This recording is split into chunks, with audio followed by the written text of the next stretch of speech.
E aí a gente vem para o caso do testamento do Gugu, que é o bônus aqui da nossa live, né?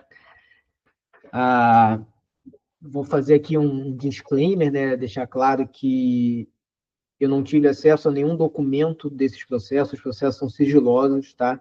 Todas as relações de família são protegidas por um sigilo judicial que protege a intimidade, privacidade dos envolvidos. E tudo que eu trago de informação para vocês tem como fonte notícias que foram divulgadas pela imprensa, a grande maioria delas baseada em entrevistas dadas pelos envolvidos, ou até nota da própria assessoria de imprensa da família, tá?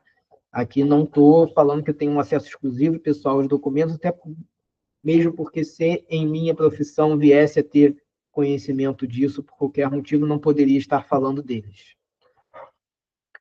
Então, o Gugu deixou em testamento 75% do seu patrimônio para os filhos, deixou 25% do seu patrimônio para ser dividido entre os sobrinhos e deixou uma pensão vitalícia para a sua mãe. Estou falando da mãe do Gugu, não da mãe dos filhos do Gugu. Ele cometeu uma omissão de nada falar sobre a mãe dos filhos do Gugu, e não, até a nosso conhecimento, nada deixou para ela, embora ele pagasse uma pensão em vida que ela veio conseguir na justiça. E isso acabou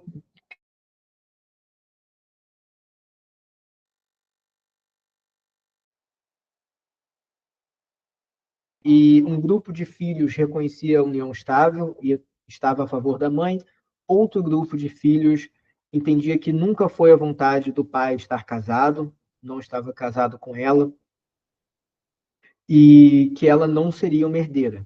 Isso tem uma diferença muito grande, porque como herdeira, ela tem direito, como companheira do Gugu, ela vai ter direito a metade de tudo, como meação, vai ter direito a metade de tudo o que foi adquirido durante essa união, que durou mais de 20 anos.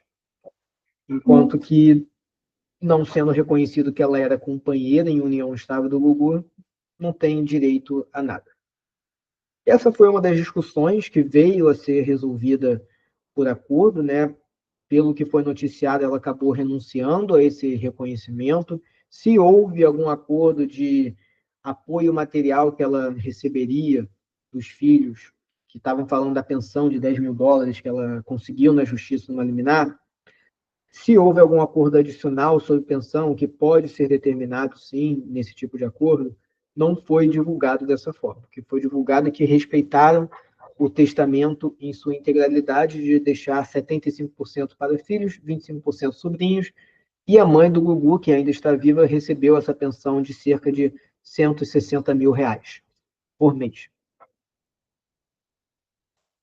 Temos aqui outras polêmicas também, uma outra pessoa apareceu dizendo ser um companheiro do Gugu, apareceu, acho que mais de um filho, o DNA disse que não era filho, e a outra parte muito interessante que teve menos publicidade, no caso do testamento do Gugu, até então a gente está falando de um erro no testamento, que é se omitir em relação a uma pessoa que pode ter interesse no testamento. Talvez essa discussão seria muito maior se ele deixasse claro, primeiro, deixasse alguma coisa para ela, né, já que ele ajudava em vida, então deixasse claro que essa pensão teria que ser mantida, até onde nós sabemos isso não foi previsto no testamento dele, e também deixar claro que não reconhece que tinha uma união estável com essa pessoa, isso é permitido, eu já fiz isso, tá? É uma questão, você não pode com isso garantir que não vai ser reconhecida a união estável, mas se deixar claro, declaro que neste momento não reconheço que convivo em união estável com essa pessoa e não tenho intenção de que nossos relacionamentos evolua para isso no futuro. Então, isso é um ponto que dava para ter sido resolvido, deixando mais claro qual é o papel dessa pessoa, a mãe dos filhos, na vida do Gugu no momento do testamento, e essa omissão dificultou muito na justiça. Ela poderia entrar na justiça, mesmo com essa disposição, poderia entrar na justiça sim, tá? Porque essa é um tipo de disposição que deixa claro que o testador não enxerga dessa forma. Mas a gente vê muita ação de união estável em que a pessoa quer dizer que não era, mas era. Mas isso poderia aclarar os anjos, direcionar melhor como que a família entenderia aquilo, talvez o grupo de filhos que estavam defendendo a mãe iriam defender menos porque estava escrito no testamento, tem esse papel sim de você enviar também com o testamento uma mensagem para os seus herdeiros, para os seus familiares. E o outro grande erro foi uma discussão na justiça, em que o testamento não deixou claro se ele estava tratando da parte disponível, se ele estava tratando somente da legítima, ou se ele estava tratando do patrimônio como uma universalidade.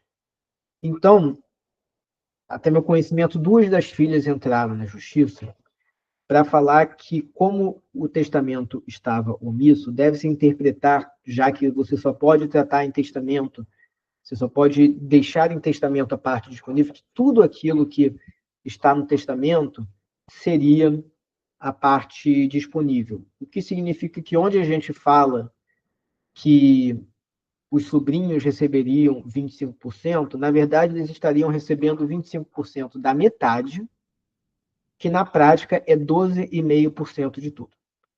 Então, por essa regra, essas herdeiras tentaram fazer com que metade do patrimônio seguisse as regras legais, e aí seria dividido entre os filhos, e a outra metade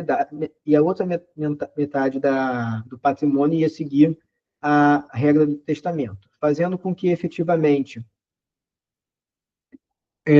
os filhos tivessem muito mais benefício. Tanto um dos filhos, pelo que eu vi, até discordou disso, apesar de ser um beneficiário. Isso aí, eu não tenho acesso a como o testamento estava escrito, mas essa omissão fez com que houvesse uma série de discussões na justiça, teve decisão favorável às filhas no Tribunal de São Paulo, e finalmente chegou no STJ, e decidiram que, pelo teor do testamento, e isso é uma coisa importante, testamento tem que estar bem redigido, porque ele não se interpreta com base em contextos externos, ele se interpreta com base no que está redigido naquele documento.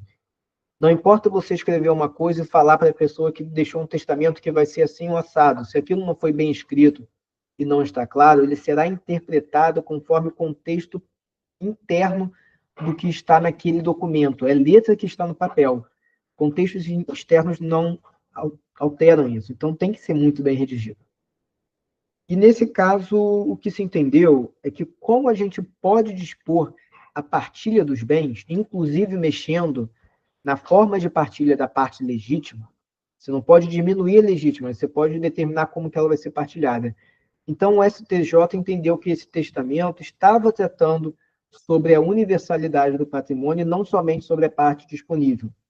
Então, aquela tentativa dessas herdeiras de redução testamentária acabou perdendo, isso somente na terceira instância, no STJ, e entendeu-se que o Gugu estava determinando no testamento é a partilha da totalidade do patrimônio. Então, na verdade, ele está determinando que 75% fica para os filhos, nesses 75% está incluído os 50% que eles têm direito pela legítima, e para além da legítima, eles recebem mais 25%, e os outros 25% vão para os sobrinhos. Ou seja, o que está determinado? A parte legítima é dos herdeiros necessários, metade. A outra metade ficou dividida entre filhos e sobrinhos. E assim que foi determinado e assim que foi entendido o testamento.